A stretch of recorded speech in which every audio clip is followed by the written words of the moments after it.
I think I found a cheap, easy way to keep things level on an uneven garage floor.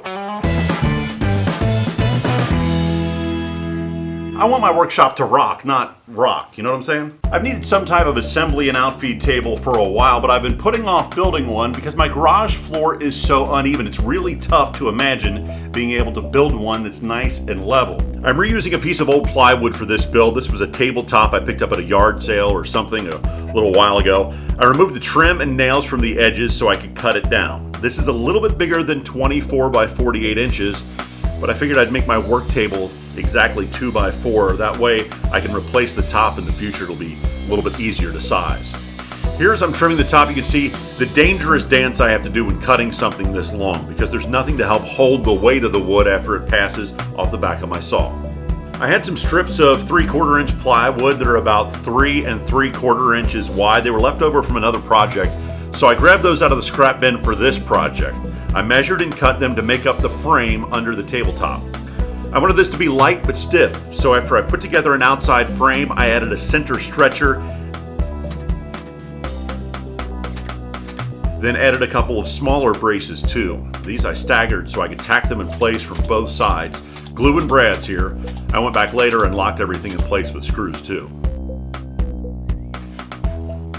I glued and screwed the top down, then threw my toolbox on top to weigh it down while the glue dried. Here's how I'm going to make the leveling legs for this. I've got a drill bit that's just a little bit undersized for the bolts that I'm using some galvanized carriage bolts here, so if they come in contact with water, they're not going to break down quite as quickly. Drill the hole in the bottom of the table leg and then thread this in here. It fits in pretty well without tapping it or cutting threads in because it's just a little bit undersized. This will sit this way with the weight of the table on top of it, making it easy to adjust this up and down and get the tabletop level. Now, you might worry about the weight of the table pushing down, breaking the threads in the wood here because it's just in the end grain. But what I'm going to do is take this extra nut, and once I get it level, tighten that up against it, and the weight of the table will actually sit on the nut, and it should be pretty solid. I cut down some 2x6s to rough length and ran them through the table saw to square them up and get rid of the round over. Then I ripped them into 2 pieces. Glue and screws to hold the legs together. When I attached these 2 pieces together, I was left with an L-shaped leg that was roughly 3 inches on each side. Now I located holes for the adjustable feet, centered on the long sides of the legs. These are 4-inch bolts, so I went about 3.5 inches deep to give myself enough room to adjust them as much as possible. I mounted the legs on the table frame with glue and screws, working to make sure that each one was square to the tabletop. Then it was time to start working on the stretchers that will connect the legs and eventually hold a shelf and play with a new tool.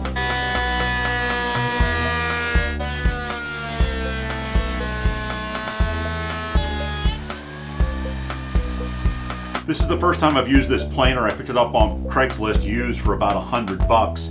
I used it to bring the thickness of the boards down from 1.5 inches down to under 1 inch. I don't think it needs to be as heavy as a full-size 2x4. What did I learn? I learned this makes a mess. Probably 3 5-gallon buckets of shavings that I've got to clean up. There's dust all over the shop and all over me too, but it's an awesome tool. I have all my pieces cut that are going to make up the bottom shelf frame. Remember, this is upside down right now. And I want them all evenly spaced on all 4 of my legs. I could measure all that out, but instead of doing that, I've got a couple pieces of scrap here. This is going to set the distance up from the bottom that the shelf is going to sit. That's the piece of wood, and then I'll put this piece back down here with a clamp to act as a ledge. Do that on all 4 legs.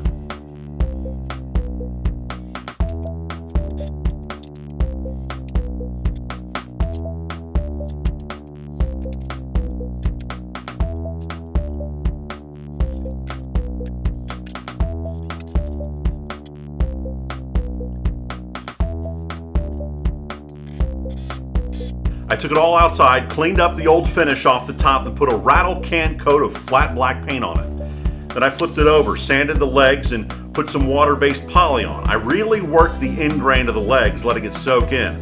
My garage sometimes gets wet, so I'm hoping this will make the legs last longer without soaking up a bunch of water. Then it was time to rearrange the shop, get the new table in place, and get it leveled out. The angle of my floor was so extreme I actually had to remove the nut from the two legs on the high end of the floor, so I had enough threads on the low end to get it level. But it's in place, it's level to the floor, and the top's nice and flat, so now I have another work surface in the shop. You really never can have too many work surfaces in the shop, and I've already found that this assembly Outfeed table has become one of my go-to workbenches. It's really nice to have something to catch the outfeeds from my table saw. It's dangerous to not have that. I think this is a pretty cheap and effective way to solve a pretty common problem. If you found a way to stop all the stuff in your garage from rocking around on an uneven floor, let me know. Maybe I'll use it in a future project. I've still got to fix up my table saw and make a new base for that. I like to share what I'm up to. I like to hear what other people are up to because I really think that it all just makes us better and more creative to share ideas. I really think one of the most important things we can do is make more makers. Do me a favor, take the time to like, subscribe, share, all that kind of good stuff. If you're interested in this shirt, I've actually got a link to them on my website, andrewsetters.com. You can pick one up if you really love the old school 80s cartoon theme. I'll be back with another project real soon. Thanks for watching.